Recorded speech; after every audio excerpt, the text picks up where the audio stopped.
পরিস্থিতি এখন খুব খারাপ। এখনও পর্যন্ত বৃষ্টি পড়ে যাচ্ছে, সকাল থেকেই বৃষ্টি পড়ছে। কালকে রেমাল রাত্রিবেলা 10টা সাড়ে 10টা নাগাদ আঘাত হেনেছিল কলকাতায়। তো আমাদের এখানেতে অনেক গাছ পড়ে গেছে, প্লাস কিছু বন্য প্রাণী আছে যেগুলো গাছের ডালের মধ্যে থাকতো, তারা অনেক জলের মধ্যে ভিজে অসুস্থ হয়ে পড়েছে। এখনও পর্যন্ত এখানেতে প্রায় 21খানার মতন বাজ পাখিকে রেস্কিউ করা হয়েছে বন দপ্তর থেকে। তো তাদের মেডিকেশন করা হয়েছে, এখনও ঠিক হয়ে যাবে। তো আপনাদের একটু ঘুরিয়ে দেখাই আপনার তো কী কতদূর কী ক্ষতি হয়েছে, কতটা কী হয়েছে।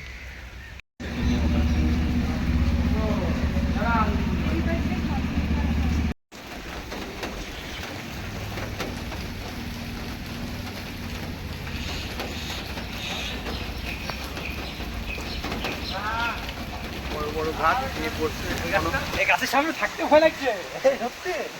গাছের সামনে থাকতে ভয় লাগছে। সবারই একটা আতঙ্কের ব্যাপার। চতুর্দিকে ডাল ভেঙে পড়ছে।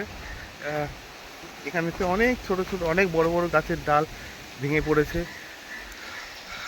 শুধু এখানে না, সারা কলকাতা ব্যাপী সারা বাংলা জুড়ে, দক্ষিণ বাংলা জুড়ে যে সমস্ত জায়গায় রেমালের কবলে পড়েছে এখনও পর্যন্ত জানি না। সারাদিন এখনও বলছেন বৃষ্টি হবে, বৃষ্টি চলবে, জানি না। এখন তো নিম্নচাপ এখনও সেইভাবে বঙ্গোপসাগর থেকে এখনও ভেতরে দক্ষিণের উপকূলগুলোতে এখনও ঢোকেনি সেইভাবে। এখন বাজে প্রায় 2:30 থেকে 3টে হবে। তো এখনও নিম্নচাপ প্রবেশের বাকি আছে। এখন এই অবস্থা না জানি, এখন যদি বৃষ্টি এভাবে আরও চলতে থাকে তাহলে যে সমস্ত পাখি বা বন্য প্রাণীগুলো আছে তাদের কী অবস্থা। দেখুন, একটা বেজি সেই বেচারা থাকতে পারলো না। আসলে খুবই অবস্থা খারাপ। এখন তো কলকাতার বুকে এখন গাছপালার সংখ্যা অনেক কমে গেছে। সমস্ত জায়গায় গাছপালা কেটে ফেলা হচ্ছে। তারপরে গ্লোবাল ওয়ার্মিং যে হারে বেড়ে চলেছে দিনের পর দিন, জলস্তর যেভাবে সমুদ্রের মধ্যে বাড়তে থাকছে, আগামীকালে হয়তো এর বিপর্যয় বা এর যে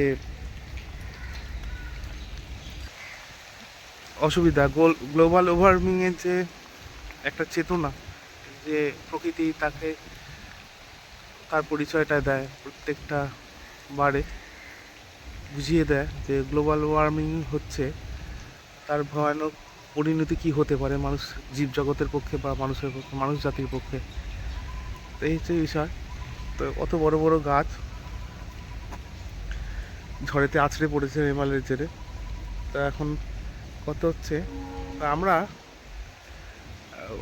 সবাই নিজেদের জন্যই ভাবি, একটুখানি একটুখানি যদি একটা গাছ, যদি আমরা প্রত্যেক বাড়িতেই যদি গাছ উপরে যাওয়ার প্রতিবাদে যদি 2টো করে গাছ লাগাতে পারি, তাহলে হয়তো আগামী দিনে গাছ যতই উপরে পড়ুক না কেন, গাছ হয়তো দিনকে দিন হয়তো বাড়বে। গাছ আমাদের ছায়া প্রদান করে, গাছ আমাদের নতুন জীবন দেয়, গাছ আমাদের অক্সিজেন সরবরাহ করে।